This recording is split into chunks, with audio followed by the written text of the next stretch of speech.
Hi, പുതിയൊരു വീഡിയോയിലേക്ക് എല്ലാവർക്കും സ്വാഗതം. ഇന്ന് നമുക്ക് നമ്മുടെ നിത്യജീവിതത്തിൽ പല സമയങ്ങളിലായിട്ട് ആവശ്യമായിട്ട് വരുന്ന ഒരു 10ഓളം ടിപ്സുകളൊക്കെ ഉണ്ടോ വീഡിയോയിൽ ഉൾപ്പെടുത്തിയിട്ടുള്ളത്. അപ്പോൾ വീഡിയോ എല്ലാവരും സ്കിപ്പ് ചെയ്യാതെ കാണാനായിട്ട് ശ്രമിക്കണം. ആദ്യമായിട്ട് ഈ ചാനൽ കാണുന്ന ആരെങ്കിലും ഉണ്ടെങ്കിൽ ഒന്ന് സബ്സ്ക്രൈബ് ചെയ്ത് സപ്പോർട്ട് ചെയ്യണം. അതിൻ്റെ തൊട്ടടുത്ത് കാണുന്ന ബെല്ലൈക്കണും കൂടി ഒന്ന് ക്ലിക്ക് ചെയ്താൽ ഞാൻ അപ്ലോഡ് ചെയ്യുന്ന വീഡിയോസ് ഉടനെ തന്നെ നിങ്ങൾക്ക് നോട്ടിഫിക്കേഷനായി ലഭിക്കുന്നതാണ്. ഇതിനു മുൻപ് നമുക്ക് ഒരുപാട് യൂസ്ഫുൾ ആവുന്ന നല്ല നല്ല ടിപ്സുകളുടെ വീഡിയോസൊക്കെ അപ്ലോഡ് ചെയ്തിട്ടുണ്ട്. അപ്പോൾ അതൊക്കെ കാണാത്ത ആരെങ്കിലും ഇങ്ങനെ ഒന്ന് പോയി കണ്ടു നോക്കണേ. എങ്കിൽ നമുക്ക് നേരെ വീഡിയോയിലേക്ക് പോകാം. അപ്പോൾ ഇന്നത്തെ ആദ്യത്തെ ടിപ്പ്, നമ്മൾ ഗ്യാസ് സ്റ്റൗവിൽ എന്തെങ്കിലും ഫ്രൈ ചെയ്യുക അല്ലെങ്കിൽ കടുക് വറുക്കൊക്കെ ചെയ്യുന്ന സമയത്ത് എണ്ണ പൊട്ടിത്തെറിച്ച് നമ്മുടെ ചുമരും അതുപോലെ തന്നെ ടൈൽസൊക്കെ ആകെ വൃത്തികേടാവും. അപ്പോൾ അങ്ങനെ ആവാതിരിക്കാനായിട്ട് ഒന്നല്ലെങ്കിൽ ടൈൽസ് ഒട്ടിച്ച ഭാഗമായിരിക്കും അല്ലെങ്കിൽ ചുമര് മാത്രമുള്ള ഭാഗമായിരിക്കും. അപ്പോൾ ചുമരുമ്മലൊക്കെ പൊട്ടിത്തെറിച്ചാൽ ടൈൽസിൻ്റെ ഭാഗമാകുമ്പോൾ നമുക്ക് തുടച്ചെടുക്കാനായിട്ട് പറ്റും. പക്ഷേ ചുമരാകുമ്പോൾ നമുക്ക് അവിടെ നിന്ന് തുടച്ചെടുക്കാനായിട്ടൊക്കെ കഴിയില്ലല്ലോ. അപ്പോൾ അങ്ങനെയുള്ളവർക്കൊക്കെ യൂസ്ഫുള്ളായ ടിപ്പാണിത്.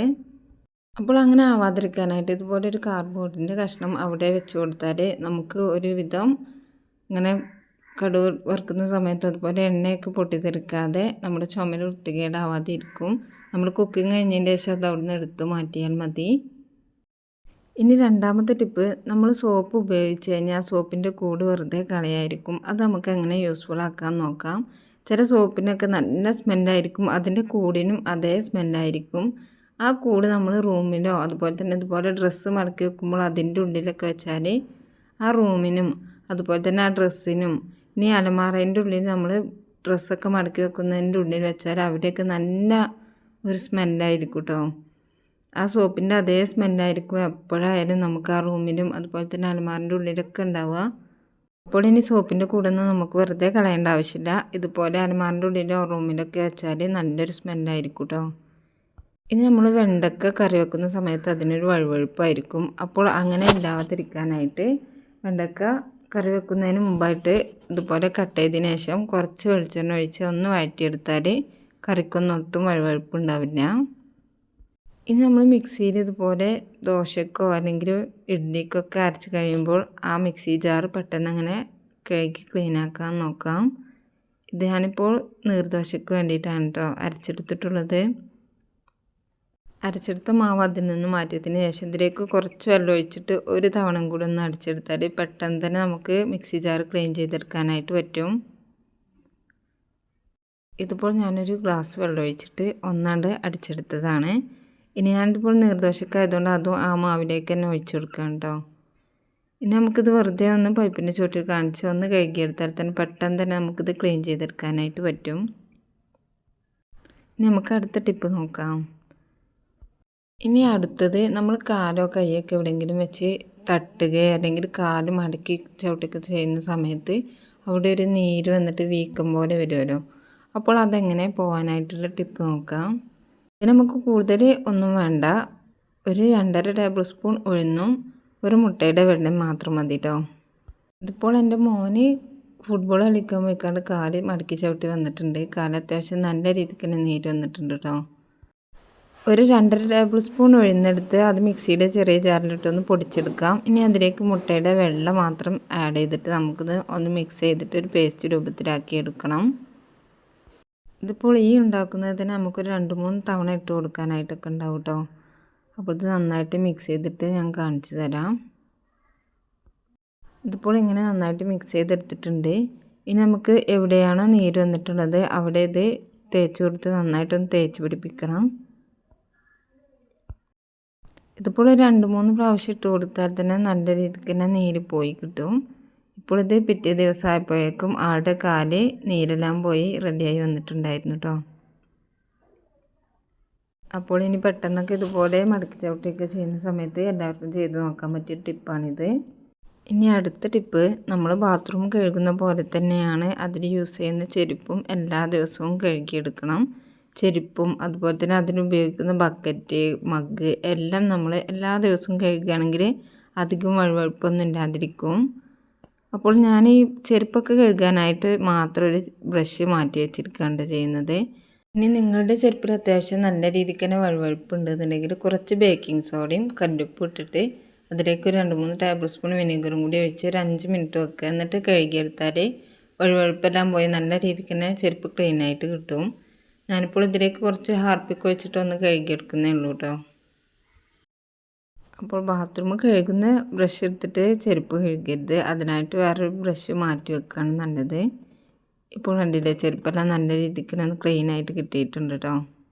ഇനി നമ്മൾ പച്ചോലയുടെ ഈർക്കിളി എടുത്തിട്ട് ചൂടുണ്ടാക്കുന്ന സമയത്ത് അത് നന്നായിട്ട് ഉണങ്ങിയതിന് ശേഷം വേണം കേട്ടോ. ഈർക്കിളി നല്ല രീതിക്ക് തന്നെ ഉണങ്ങിയതിന് ശേഷം വേണം ചൂടുണ്ടാക്കാനായിട്ട്. നന്നായിട്ട് ഉണങ്ങിയിട്ടില്ലെങ്കിൽ ഈർക്കിളി പെട്ടെന്ന് തന്നെ പൊട്ടിപ്പോവും. ഇതിപ്പോൾ നല്ല രീതിക്ക് തന്നെ ഉണങ്ങി കിട്ടിയിട്ടുണ്ട് കേട്ടോ. ഇനി നമ്മളിതൊരു കയറ് വെച്ചിട്ട് കെട്ടുകയെന്നുണ്ടെങ്കിൽ നമ്മൾ അടിച്ചു വാരുന്ന സമയത്ത് അത് പെട്ടെന്ന് തന്നെ അഴിഞ്ഞു പോകാൻ ചാൻസ് ഉണ്ട്. അപ്പോൾ കയറ് വെച്ചിട്ട് കെട്ടാതെ നമുക്ക് നമ്മൾ വീട്ടിൽ ഒഴിവാക്കുന്ന പഴയ പ്ലാസ്റ്റിക്കിൻ്റെ കുപ്പികളുണ്ടാവുമല്ലോ, അത് വെച്ചിട്ട് നമുക്കിത് നല്ല രീതിക്ക് തന്നെ ഒന്ന് സെറ്റാക്കി വെക്കാനായിട്ട് പറ്റും. അതെങ്ങനെയെന്ന് നോക്കാം. നമുക്കിതൊന്ന് കട്ട് ചെയ്തെടുക്കണം ഈ കുപ്പി. ഞാനിപ്പോൾ ഇത് രണ്ട് ചൂരിന് വേണ്ടിയിട്ട് 2 ഭാഗമായിട്ട് കട്ട് ചെയ്തെടുക്കുന്നുണ്ട് കേട്ടോ. മുകൾ ഭാഗവും താഴെ ഭാഗം ഒന്ന് കട്ട് ചെയ്ത് മാറ്റിയതിന് ശേഷം നടുഭാഗം ഒന്ന് കട്ട് ചെയ്തെടുത്ത് അങ്ങനെ ഇത് 2 പീസാക്കി എടുത്തിട്ടുണ്ട്. നമുക്കിതിലേക്ക് ഒരു ചൂരിന് ആവശ്യത്തിനുള്ള ഈർക്കിളി ഇട്ട് കൊടുക്കാം. ഇനി ഇത് ഒന്ന് ചൂടാക്കി എടുക്കണം. ഇതിപ്പോൾ ലൂസായിട്ടാണ് ഇരിക്കുന്നത്. ഒന്ന് ചൂടാക്കി എടുത്താൽ ഇത് നല്ല രീതിക്ക് തന്നെ ഒന്ന് സെറ്റായി കിട്ടിക്കോളും. ആദ്യം നമ്മുടെ വായയും മൂക്കും ഒരു മാസ്കോ അല്ലെങ്കിൽ ടവലോ വെച്ചിട്ട് ഒന്ന് കെട്ടി കൊടുക്കണം. എന്നിട്ട് വേണം ഇതൊന്ന് ചൂടാക്കി എടുക്കാനായിട്ട്. നമ്മൾ ചൂട് ഇതുപോലെ ഒന്ന് സെറ്റാക്കി വെക്കുകയെന്നുണ്ടെങ്കിൽ ഈർക്കിളി ഊരി പോകുന്നില്ല. അതുപോലെ തന്നെ നല്ല രീതിക്ക് നല്ല ടൈറ്റായിട്ട് തന്നെ ഇരിക്കും കേട്ടോ. അപ്പോൾ ഇനി ചൂട് കെട്ടാൻ മടിയുള്ളവരൊക്കെ ഇതുപോലെ ഒരു കുപ്പി കട്ട് ചെയ്തതിന് ശേഷം ഇങ്ങനെ ഉണ്ടാക്കിയെടുക്കുകയെന്നുണ്ടെങ്കിൽ നമ്മുടെ ചൂട് എത്ര കാലം കഴിഞ്ഞാലും ഇതുപോലെ തന്നെ ഉണ്ടാവും, ലൂസായിട്ട് പോകുന്നില്ല. അപ്പോൾ ഇനി പച്ചോരൊക്കെ കിട്ടുന്ന സമയത്ത് എല്ലാവരും ഇതുപോലെ ഒന്ന് ചൂരൊക്കെ ഉണ്ടാക്കാനായിട്ട് ശ്രമിക്കണം. എനിക്കെപ്പോഴും ഈർക്കിളി ചൂര് വെച്ചിട്ട് അടിച്ചു വരുന്നതാണ് ഏറ്റവും ഇഷ്ടം. നമ്മുടെ കയ്യിൽ ഇതുപോലെ മുറിവാവുന്ന സമയത്ത് നമുക്ക് ബാൻഡേജൊക്കെ വാങ്ങാൻ പോകാൻ ബുദ്ധിമുട്ടുള്ളപ്പോൾ ഇതുപോലെ ഈ പൊടുവണ്ണീൻ്റെ ഇലൻ്റെ തണ്ടൊന്ന് പൊട്ടിച്ചാൽ അതിൽ നിന്നൊരു കറ വരും. ഇതൊരു പശ പോലെയാണ് കേട്ടോ. അത് നമ്മുടെ മുറിവിലൊന്ന് തേച്ച് കൊടുത്താൽ ആ മുറിവ് അവിടെ നല്ല രീതിക്ക് ഒന്ന് സെറ്റായിട്ട് നിന്നോളും. ഈ മരത്തിന് ഇവിടെ പൊടുവണ്ണി എന്നാണ് പറയുക. അപ്പോൾ അതങ്ങനെ തേച്ച് കൊടുത്താൽ നമ്മുടെ ബ്ലഡെല്ലാം നിന്ന് മുറിവ് അവിടെ ഒന്ന് സെറ്റായിട്ട് നിന്നോളൂ കേട്ടോ. അപ്പോൾ ആ പശ തേച്ചതോടുകൂടി നമ്മുടെ കയ്യിലെ ബ്ലഡെല്ലാം നിന്ന് മുറിവൊന്ന് അവിടെ റെഡി ആയിട്ടുണ്ട്. ഇനി അടുത്ത ടിപ്പ്, ഇതുപോലെ നമ്മൾ റബ്ബർ ബാൻഡൊക്കെ കുറച്ച് കൂടുതൽ വാങ്ങിയിട്ട് എടുത്ത് വെക്കുന്ന സമയത്ത് കുറച്ച് ദിവസങ്ങൾ കഴിയുമ്പോഴേക്കും അതെല്ലാം തമ്മിൽ ഒട്ടി പിടിച്ചിട്ടുണ്ടാവും. അപ്പോൾ അങ്ങനെ റബ്ബർ ബാൻഡ് തമ്മിൽ ഒട്ടി പിടിക്കാതിരിക്കാനായിട്ട് അതിലേക്ക് നമുക്ക് കുറച്ച് നമ്മൾ മുഖത്തിടുന്ന പൗഡർ ഇട്ട് കൊടുത്താൽ മതി കേട്ടോ. പൗഡർ മിക്സ് ചെയ്തിട്ട് നന്നായിട്ട് ഇതൊന്ന് എല്ലായിടത്തും റബ്ബറിൻ്റെ എല്ലാ ഭാഗത്തും എത്തുന്നവരെ ഒന്ന് മിക്സ് ചെയ്ത് കൊടുത്താൽ റബ്ബർ ബാൻഡ് ഒട്ടിപ്പിടിക്കുന്ന ആ പ്രശ്നം വരില്ല. ഞാനിപ്പോൾ ഇതൊരു പാത്രത്തിലിട്ടിട്ടാണ് കാണിച്ചു തരുന്നത്. ഇതൊരു കുപ്പിയിലേക്ക് ആക്കിയിട്ട് ഇതുപോലെ പൗഡർ ഇട്ട് കൊടുത്ത് ഒന്ന് തട്ടി കൊടുത്തതിന് ശേഷം കുപ്പി അടച്ചു വെച്ച് നന്നായിട്ടൊന്ന് കുലുക്കി കൊടുത്താൽ പൗഡർ റബ്ബറിൻ്റെ എല്ലാ ഭാഗത്തും എത്തിക്കോളും. അങ്ങനെയാണെന്നുണ്ടെങ്കിൽ എത്ര കാലം കഴിഞ്ഞാൽ റബ്ബർ ഇതുപോലെ വേറെ വേറെ ആയിട്ട് തന്നെ ഇരിക്കും കേട്ടോ. ഒട്ടിപ്പിടിക്കുന്ന ആ പ്രശ്നം വരില്ല. അപ്പോൾ ഇന്നത്തെ വീഡിയോയിൽ ഇത്രയൊക്കെയാണ് ഞാൻ ഉൾപ്പെടുത്തിയിട്ടുള്ളത്. ഇതെല്ലാം നമുക്ക് പല സമയങ്ങളിലായിട്ട് യൂസ്ഫുള്ളായിട്ട് കിട്ടുന്ന ഓരോ ടിപ്സുകളാണ് കേട്ടോ.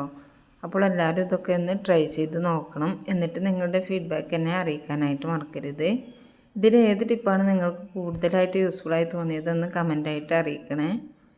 കൂടാതെ നിങ്ങളുടെ ഫ്രണ്ട്സിനും ഫാമിലിക്കൊക്കെ ഈ വീഡിയോ ഒന്ന് ഷെയറും കൂടി ചെയ്ത് കൊടുക്കണം. ഇതുവരെയും ഈ ചാനൽ സബ്സ്ക്രൈബ് ചെയ്യാതെ കാണുന്ന ആരെങ്കിലും ഉണ്ടെങ്കിൽ ഒന്ന് സബ്സ്ക്രൈബും കൂടി ചെയ്തേക്കണേ. ഇനി നമുക്ക് മറ്റൊരു അടിപൊളി വീഡിയോയുമായി വീണ്ടും കാണാം. Thanks for watching.